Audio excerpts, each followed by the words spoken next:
and he revealed himself upon me, and he opened the revelation to me, and this was the thing that attracted me and pulled me towards him, to the oneness of God. This is the status that Hazrat Masih Maud enjoys, which is unique, because in this day and age you would not find anybody else making that claim. Nobody else, whether it's Christian or Muslim or Jew or any other religion, has in the past several hundred years, I think after Hazrat Baba Guru Nanak, nobody has really made that claim that he has been blessed with this revelation from God and he has been appointed to bring people to God. There are two things. One is having a communion with God. You see a dream or a vision or something. Allah has opened that door for everybody. But nobody has been made this Masih, that such an attractive, powerful magnet that pulls mankind, entire mankind, towards one, that is God Himself. And this is the status of Hazrat Masih Maud, we must appreciate. Because we read it repeatedly that Allah Ta'ala said in old scriptures also that latter day this man is. Hazrat Ibrahim is praying. Hazrat Holy Prophet is praying. And we find Hazrat Krishna is praying. In Veda we find there is mention of Hazrat Masih Maud, or coming of a special person in the latter days. So that person must have some special glorious thing about him. Why is he mentioned so many times, at so many different places? Allah Ta'ala says in the Holy Quran, وَإِن مِّن قَرْيَةٍ إِلَّا نَحْنُ مُهْلِكُوهَا قَبْلَ يَوْمِ الْقِيَامَةِ أَوْ مُعَذِّبُوهَا عَذَابًا شَدِيدًا. That there is not even a single town in this world, a single nation in the world, which will not be brought back to life and destroyed before the end of times. Implied in that is that Allah says in the Holy Quran that I do not punish any people until I send a reformer, I send a warner. So in the latter days, Allah is saying that all those people who perished before us over past 7,000 years, they will all be brought back to this life. Their similar people will be brought back. Of course, they will not come back in their physical form, but the likes of them will be born again, and there has to be, therefore, by implication, a person who will address each one of them. And each of those nations were destroyed because a prophet came. The people of Lot were destroyed because Hazrat Nuh al-Islam came. The people of Moses were destroyed because Musa al-Islam came.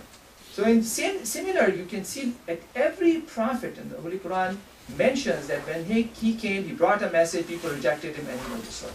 So when Allah says all of them will be brought back, it implies that all the prophets are going to come back too. Of course, not all of them are going to come back. Allah says one person is going to come back, and he is going to be the reflection of Khatimul Anbiya.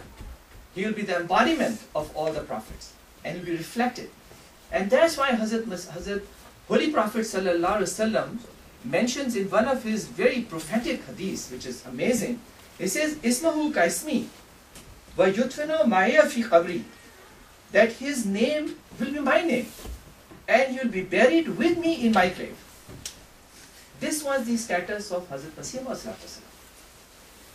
That Hazrat Masih Maud says, मैं रसूल और नबी नहीं हूँ, यानी बाएतबार नई शरीयत और नए दावा और नए नाम के, और मैं रसूल और नबी हूँ, यानी बाएतबार ज़िल्लियत कामिला के, मैं वो आईना हूँ जिसमें मुहम्मदी शक्ल और मुहम्मदी नबूवत का कामिल इन्कास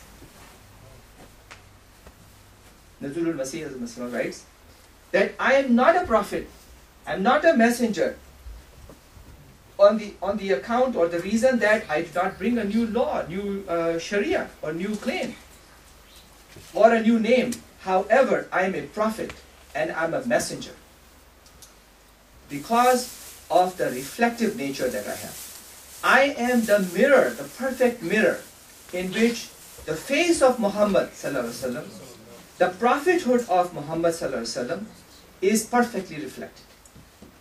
As Masih Maud says that you do not, if anybody makes a distinction between me and Muhammad ﷺ, he has not recognized me. He has not appreciated what my rank is. Although Holy Prophet ﷺ is the real one, But he says, I am so much in shadow of him, so completely in shadow of him, that I don't have any existence of my own. So if you reject me, you reject Muhammad sallallahu alaihi wasallam. And if you accept me, you accept all the benefits and all the blessings that lie with Muhammad sallallahu alaihi wasallam alone. And nobody else can reach through that. Now this is something, जिन खारिक आदत आयनायात के साथ वो मुझसे नजदीक हुआ, कोई नहीं जानता मगर मैं, और जिस मोहब्बत के मकाम पर मेरा कदम है, कोई नहीं जानता मगर वो.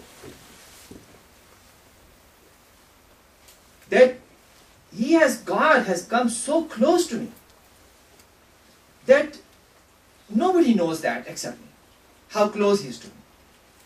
And my status in the love of God is so high that no one can appreciate except God. This is the day we celebrate today. This is the day we have come together to reflect upon. And so it is the greatest event where the destiny of mankind lies actually with this small group of people we are here. And it is important for us to appreciate for several reasons, because we are entering a new phase in the history of Ahmadiyya.